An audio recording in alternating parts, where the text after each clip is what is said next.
Perhatian penonton, pihak SKMM memberi amaran kepada orang ramai agar tidak menyebarkan maklumat palsu menerusi SMS atau media sosial kerana ianya adalah salah satu kesalahan di bawah Seksyen 211 dan 233 Akta Komunikasi dan Multimedia 1998. Jika didapati bersalah, anda boleh disaman tidak lebih RM50,000 atau dipenjara tidak lebih setahun atau kedua-duanya sekali. Assalamualaikum, salam Malaysia Madani dan salam Wahidul Rasul. Anda sedang menyaksikan Pastikan Sahih edisi Khamis 28 September 2023 bersama saya Nadine Nordin. Kita mulakan dengan segmen Sahih.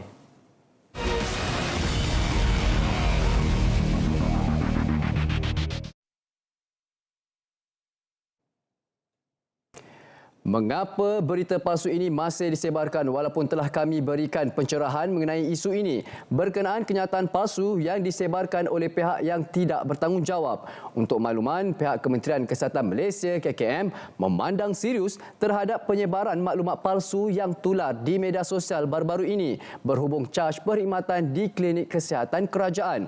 Pihak yang tidak bertanggungjawab ini telah menimbulkan kekeliruan dalam kalangan masyarakat. Untuk makluman, pihak KKM tidak pernah mengeluarkan sebarang maklumat rasmi berkaitan kenaikan caj perkhidmatan. Antara kandungan maklumat palsu ini mengatakan bahawa Yang Amat Berhormat Perdana Menteri Datuk Seri Anwar Ibrahim akan menaikkan caj perkhidmatan kepada siapa yang hadir ke klinik kerajaan.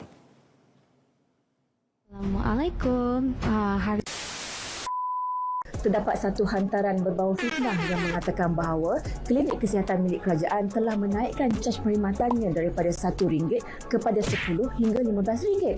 Ada yang kata kena RM20, ada yang kata RM30.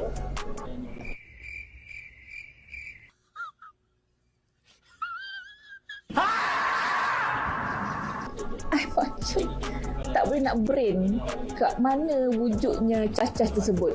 Macam mana diorang boleh berfikir nak buat fitnah sebesar ini? Walau bagaimanapun, Kementerian Kesihatan Malaysia telah pun mengeluarkan kenyataan rasminya untuk menjawab segala fitnah dan juga kekeliruan ini. So, kalau nak dapatkan kepastian, layari foto sebenarnya.my. Ingat, tidak pasti, jangan kongsi.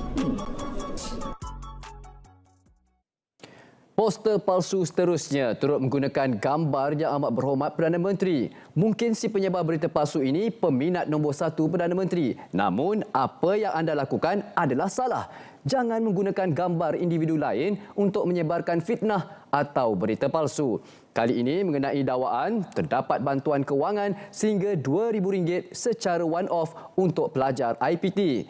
Untuk makluman, menurut kenyataan Kementerian Pendidikan Tinggi KPT, ingin merujuk kepada posting yang tular melalui akaun TikTok @semak semasa bertajuk bantuan kewangan sehingga RM2,000 secara one-off untuk pelajar IPT. Maklumat melalui akaun tersebut adalah palsu dan orang ramai diminta agar tidak menyebarkan atau berkongsi sebarang maklumat yang tidak pasti atau palsu. Benarkah tidak mempamer cukai jalan fizikal ataupun road tax akan disaman? Ramai yang masih keliru dan ragu-ragu mengenai isu ini. Ayuh kita dapatkan pencerahan. Menurut kenyataan Jabatan Pengangkutan Jalan JPJ Malaysia merujuk kepada satu hantaran Facebook dengan kandungan berkaitan lesen kenderaan motor LKM digital yang sedang tular. Pihak JPJ ingin menjelaskan bahawa kenyataan dalam hantaran tersebut adalah tidak benar dan mengelirukan orang ramai. Laporan polis telah dibuat supaya siasatan dapat dibuat terhadap pemilik akaun tersebut. Seperti mana kenyataan media oleh Yang Berhormat Menteri Pengangkutan pada 10 Februari 2023, pihak JPJ sedang dalam fasa interim pelaksanaan pendigitalan lesen kenderaan motor LKM dan lesen memandu Malaysia LMM. Pemilik kenderaan dan pemandu yang telah bersedia digalakkan untuk beralih dari dokumen berbentuk fizikal kepada dokumen berbentuk digital. Walau bagaimanapun, sepanjang tempoh interim ini, pemilik kenderaan dan pemandu masih diberi pilihan sama ada untuk menggunakan LKM atau LMM dalam bentuk digital atau terus kekal menggunakan dokumen berbentuk fizikal. Sehubungan itu, orang ramai yang memilih menggunakan dokumen digital tidak perlu bimbang sekiranya ditahan oleh pihak agensi penguatkuasa untuk pemeriksaan. Pihak penguatkuasa yang terlibat, termasuklah pihak PDRM, telah dimaklumkan mengenai perkara ini. Dokumen berbentuk digital, bagaimana caranya? Mudah saja. Anda boleh muat turun aplikasi MyJPJ ke telefon pintar anda. Melalui aplikasi ini, anda dapat melihat lesen memandu dan juga road tax anda ada tertera dalam aplikasi MyJPJ ini. Saya sudah muat turun, anda bila lagi? Baik, seterusnya, benarkah pihak JSJK Polis Pahang mempunyai nombor WhatsApp? Sah, ini adalah palsu. Sepalsu hatimu menyebarkan maklumat palsu ini. Terdapat pihak yang tidak bertanggungjawab menyebarkan sebagai pihak JSJK Polis Pahang untuk memperdaya orang ramai. Untuk makluman semua, pihak JSJK Kontijen Pahang tidak mempunyai sebarang nombor WhatsApp. Sila abaikan sebarang mesej yang diterima melalui aplikasi WhatsApp yang mendakwa adalah daripada pihak JSJK Kontijen Pahang. Lebih elok lagi, anda blok terus nombor ini daripada membelenggu hidup anda. Kami bawakan maklumat dan perincian daripada pihak MyCheck Malaysia berkenaan Pekan dan Rompin selamat dikunjungi. Tiada kes batuk kokol di Pekan manakala hanya satu kes di Rompin. Tular dakwaan berserta surat perkeliling mendakwa terdapat kes batuk kokol di Rompin. Dakwaan tersebut turut menyatakan bahawa daerah Pekan dan Rompin di Pahang tidak selamat dikunjungi susulan penyebaran penyakit batuk kokol. Jabatan Kesihatan Negeri Pahang JKNP sahkan hanya daerah Rompin merekodkan satu kes batuk kokol manakala tiada kes dilaporkan di daerah Pekan. Surat tersebut adalah sahih, ia merupakan prosedur operasi standard Pejabat Kesihatan Daerah bagi tujuan pemakluman kepada orang awam. Rompin masih selamat dikunjungi kerana penyakit itu terkawal. Tiada SOP pemakaian pelitup separuh muka, namun individu bergejala dinasihatkan untuk memakainya dan mengamalkan penjarakan fizikal. Kesimpulannya, berdasarkan semakan pihak MyCheck Malaysia, dakwaan tular bahawa daerah Pekan dan Rompin tidak selamat dikunjungi, ekoran penularan batuk kokol adalah tidak benar. Memang benar terdapat kes batuk kokol di Rompin, namun jangkitan adalah terkawal. Manakala tiada sebarang kes dilaporkan di Pekan. Pejabat Kesihatan Daerah Rompin juga sudah melaksanakan tindakan awal bagi memastikan penyakit berkenaan tidak merebak dalam kalangan komuniti. Justeru orang ramai tidak perlu bimbang untuk ke Pekan atau Rompin kerana kedua-dua daerah disahkan selamat untuk dikunjungi. Masih lagi perkongsian oleh pihak MyCheck Malaysia. Kali ini mengenai poster pelaburan saham guna nama, logo PNB dan ASNB adalah palsu. Pihak MyCheck Malaysia menerima satu poster mengenai iklan pelaburan saham yang dikatakan memberi keuntungan lebih RM26,000 sehari. Dan pada poster tersebut tertera nama serta logo pihak PNB dan ASNB. Turut terpapar gambar Ketua Eksekutif Kumpulan PNB, Ahmad Zulkarnain On, semakan daripada pihak MyCheck mendapati poster tersebut adalah palsu yang disunting untuk kepentingan tertentu.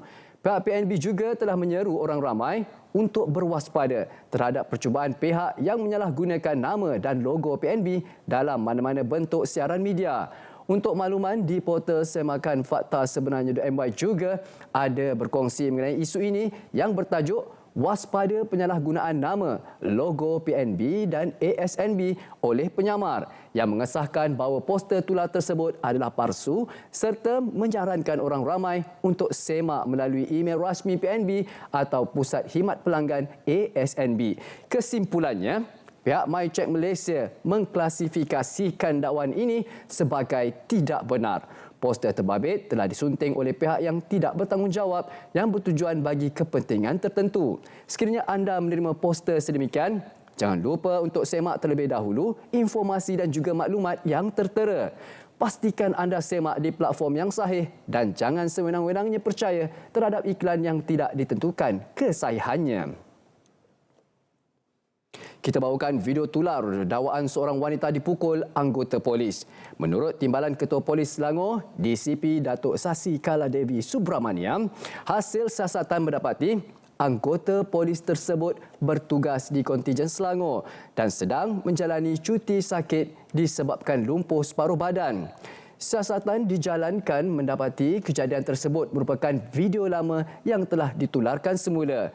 Pihak polis telah membuka kertas siasatan, tata tertib dan tindakan akan diambil mengikut peruntukan undang-undang yang ditetapkan serta siasatan akan dijalankan secara telus. Adakah anda menerima poster seperti ini? Ya, katanya lepasan Darul Quran dan staf JAKIM sekarang. Tuan-tuan dan puan-puan yang berada di rumah ketika ini pasti ada pelbagai jenis kumpulan chat atau grup WhatsApp di telefon pintar anda, bukan? Mohon hentikan penyebaran berita palsu ini. Tular satu poster mendakwa seorang individu yang membuat komen sensasi di media sosial adalah seorang kaki tangan JAKIM. Pihak JAKIM ingin menafikan individu berkenaan adalah bukan pegawai JAKIM. Kini kami bawakan kenyataan media Kementerian Komunikasi dan Digital berkenaan segmen Biar Betul yang akan diterbitkan oleh Jabatan Penyiaran Malaysia RTM bermula 1 Oktober ini, iaitu Ahad ini, sebagai usaha menangkis penyebaran berita palsu dan fitnah dalam kalangan masyarakat. Segmen Biar Betul akan disiarkan setiap hari selepas slot berita Kanta 744 di TV1 dan saluran berita RTM. Pihak KKD juga memohon kerjasama daripada semua pihak untuk melaporkan sebarang maklumat yang meragukan melalui portal aduan iaitu aduan.skmm.gov.my, juga di talian 1800 188 030 atau faksimili di talian 03 8688 1880. Juga melalui SMS dengan type SKMM, aduan, sertakan butiran aduan dan hantar ke 15888. Boleh juga melalui WhatsApp di nombor talian 016 220 6262 atau melalui email aduan.skmm@mcc.gov.my. Jangan dedahkan maklumat peribadi dan perbankan anda seperti nombor PIN, kata laluan, kad ATM dan akaun bank anda kepada pihak ketiga. Bertindaklah dengan bijak supaya anda tidak menjadi mangsa penipuan kewangan. Ikuti pesanan mesra ini.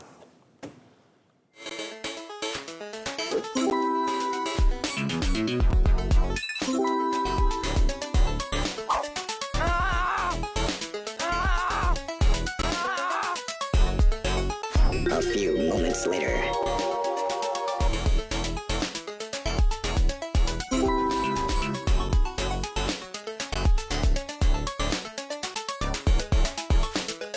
Ouch, ouch, ouch.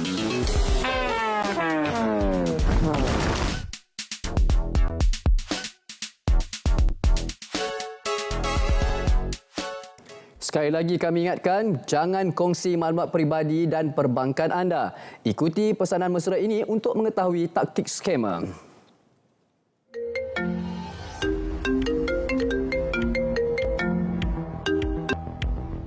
Ini adalah panggilan dari Pos Malaysia. Anda ada penghantarannya. Anda terlibat dengan penghantaran haram seperti kad bank dan IC.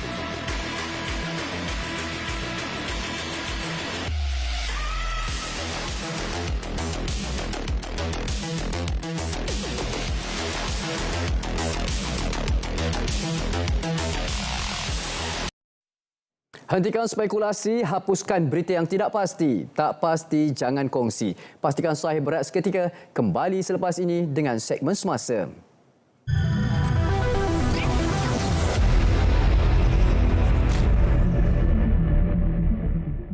Jika bayi anda batuk sebegini teruk sehingga tidak boleh bernafas dan menjadi kebiruan, ini boleh terjadi jika bayi anda dijangkiti bakteria Bordetella pertussis. Pertussis atau juga dikenali sebagai batuk kokol boleh membawa maut di kalangan kanak-kanak. Pada tahun 2014, dianggarkan sebanyak 24.1 juta kes batuk kokol dilaporkan di seluruh dunia dengan 160,700 kematian melibatkan kanak-kanak di bawah 5 tahun. Jangkitan ini biasanya merebak melalui titisan cecair pernafasan semasa batuk atau bersin. Imunisasi dan penjagaan kebersihan adalah kaedah penjagaan yang paling berkesan. Mulai akhir tahun 2020, Kementerian Kesihatan Malaysia akan memberikan imunisasi pertussis melalui vaksin 6 dalam 1. Vaksin ini menggantikan vaksin 5 dalam 1 dan vaksin hepatitis B yang dahulunya diberikan secara berasingan. Apa kebaikan vaksin 6 dalam 1 ini? Pertama, melindungi anak anda dari 6 penyakit berjangkit melalui setiap dos suntikan iaitu difteria, kancing gigi, batuk kokol, polio, hepatitis B dan Haemophilus influenzae B. Kedua, kurang bilangan suntikan yang diperlukan, kurang kesakitan kepada bayi. Dan ketiga, klinik mempunyai lebih banyak masa untuk menilai kesihatan dan perkembangan bayi semasa temujanji berkala. Beri perlindungan terbaik dan menyeluruh untuk anak anda. Patuhi jadual imunisasi mereka.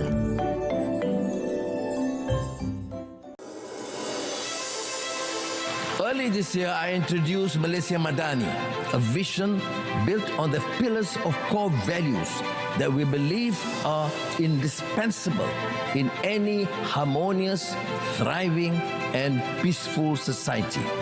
Compassion, ihsan and rahmah, respect, trust and amanah, innovation, prosperity and sustainability.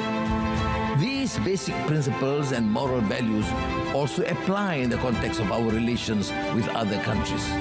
That Malaysia's commitment to the UN and the multilateral system is born out of the strong conviction that all countries, no matter how big or small, rich or poor, strong or weak, have a common responsibility towards creating a better world for tomorrow.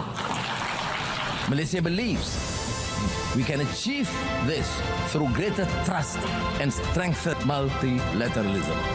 The United Nations can be the vessel to take us from despondency to a brighter future, from uncertainty to optimism, and from vulnerability to resilience.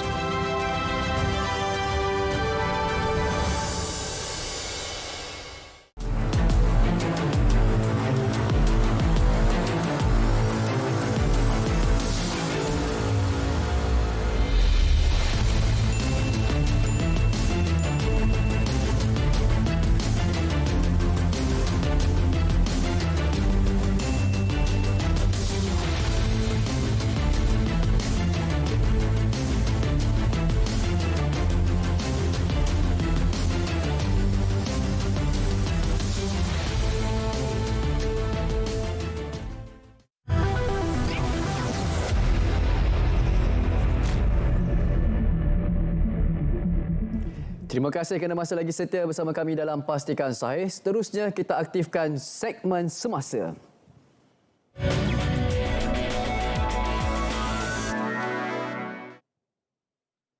Pusat Pemindahan Sementara PPS Sekolah Kebangsaan SK Kubang Gajah dibuka sejak pukul 8 malam tadi berikutan banjir yang melanda sekitar kampung Kubang Gajah ekoran hujan lebat petang semalam.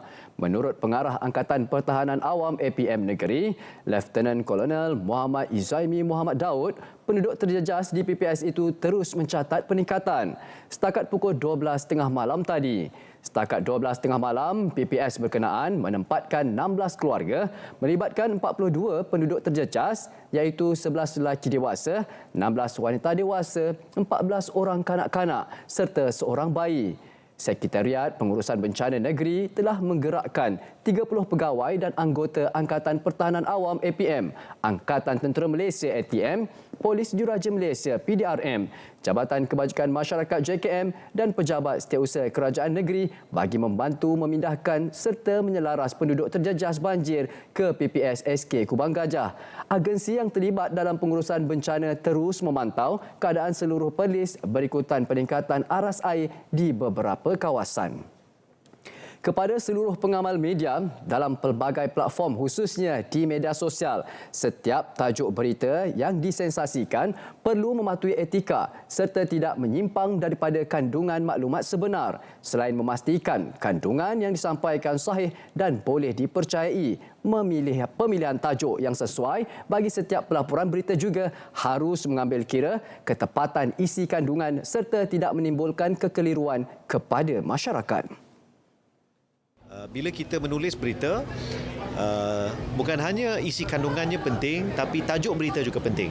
Kerana rakyat Malaysia kadang-kala, bukan rakyat Malaysia saja, tapi banyak pihak, kita screenshot tajuk berita, tapi kita tak dapat akses isi kandungan, maka di situ timbul fitnah. Fitnahnya bukan pada isi kandungan, tapi yang timbul akibat tajuk yang memberi gambaran lain, terutama bila mana-mana pihak hanya merujuk kepada tajuk saja. Jadi harapan saya rakan-rakan media boleh berlaku adil kepada pihak yang dilapor.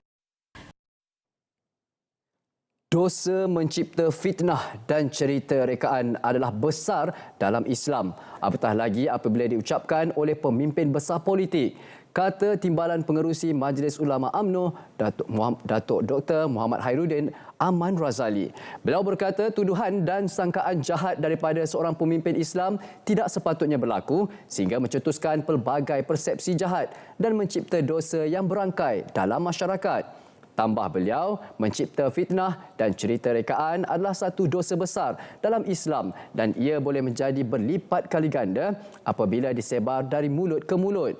Sebelum ini, media melaporkan Menteri Besar Kedah, Datuk Seri Muhammad Sanusi Makno memperlekeh penampilan Perdana Menteri, Datuk Seri Anwar Ibrahim pada Perhimpunan Agung Pertubuhan Bangsa-Bangsa Bersatu UNGA ke-78 di New York baru-baru ini. Sanusi berkata demikian pada ceramah perdana kempen pilihan raya kecil PRK Dewan Undangan Negeri Dun Pelangai di Dataran Purnama Simpang Pelangai di Bentong pada Ahad 24 September lalu. Sebanyak 383,340 buah motosikal diperiksa dalam tempoh 26 hari dalam operasi khas motosikal 2023 di seluruh negara. Daripada jumlah itu, sebanyak 124,345 menerima notis atas pelbagai kesalahan pelanggaran peraturan jalan raya. Antara kesalahan utama yang dikesan adalah sebanyak 43,650 motosikal tidak mempunyai perlindungan insuran, diikuti sebanyak 33,472 notis tiada lesen memandu sah dan lain-lain lagi. Menunjukkan bahawa lebih kurang 32% kenderaan motosikal yang berada di jalan raya tidak mematuhi peraturan-peraturan dalam pelbagai kesalahan. Ini menunjukkan bahawa selari dengan petunjuk kematian disebabkan oleh kemalangan motosikal yang menyumbang kepada 70% kematian setakat ini berpunca dari motosikal.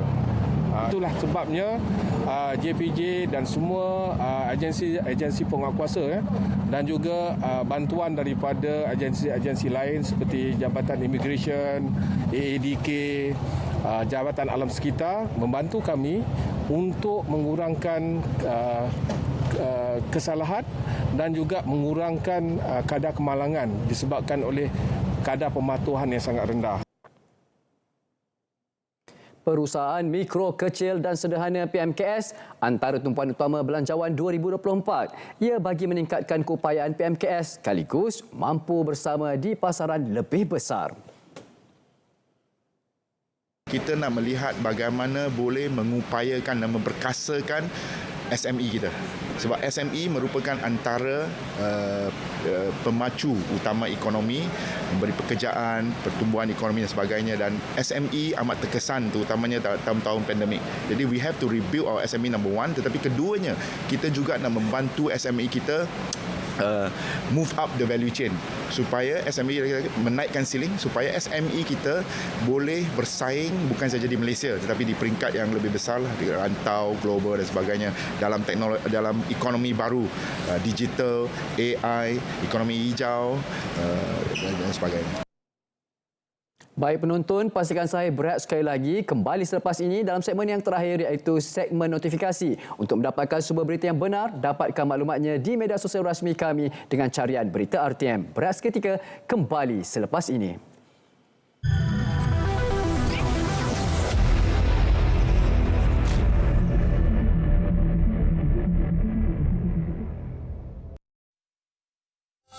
Ini Bob. Bob adalah seorang penyelam marin. Setiap hari, Bob mendapati semakin banyak plastik dihanyutkan ke dalam laut. Kesannya boleh mengakibatkan jumlah plastik melebihi daripada hidupan laut menjelang 2050 jika tindakan tidak diambil. Dianggarkan 50% plastik yang dihasilkan adalah plastik sekali guna dan 13 juta tan plastik dihanyutkan ke laut. Kerana sayangkan alam sekitar, Bob mengambil inisiatif membersihkan sisa plastik.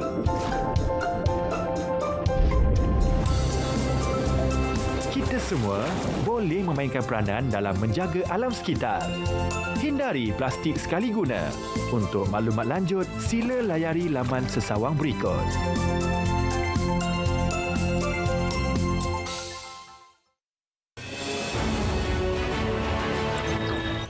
Pembangunan wilayah Sabah dan Sarawak akan terus diberikan tumpuan. Kerajaan telah membuktikan komitmennya untuk menangani isu berbangkit daripada Perjanjian Malaysia 1963 MA63. Antara komitmen yang diterjemahkan termasuk pelonggaran peraturan perolehan dan penyerahan kuasa kawal selia gas kepada Kerajaan Negeri Sabah pada Januari 2023. Sementara penyerahan kuasa kawal selia elektrik dinyatakan dapat ditamatkan menjelang Januari 2024. Melalui penyerahan kuasa ini, Kerajaan Negeri Sabah memiliki wewenang untuk mengawal selia bekalan gas dan elektrik berdasarkan kepentingan negeri Sabah.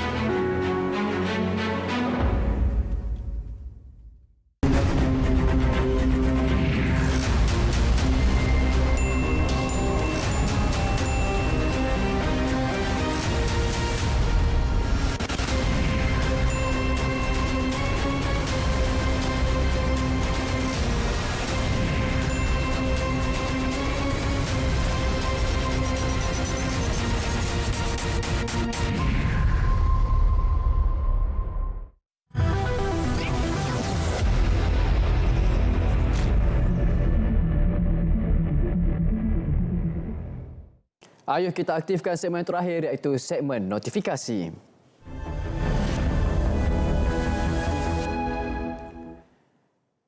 Baik, kita mulakan dengan program salah satu program popular yang ada di RTM iaitu sama-sama kita saksikan Forum Perdana Ehwal Islam pada malam ini dengan tajuk yang dibawa adalah Terapi Jiwa pada 28 September 2023 9 malam di saluran TV1 untuk mudah di mana saja anda berada muat turun aplikasi RTM Klik. Kita teruskan dengan program pada petang ini iaitu pada 29 pada hari esok untuk petang esok Jangan lupa saksikan Musaadah dengan tajuk yang dibawa adalah Redang Sebelum Tutup iaitu 29 September 2023 Jumaat 4.30 petang di saluran TV1 ataupun saluran RTM yang lain. Anda boleh saksikan dengan mudah dengan muat turun aplikasi RTM Klik ke telefon pintar anda.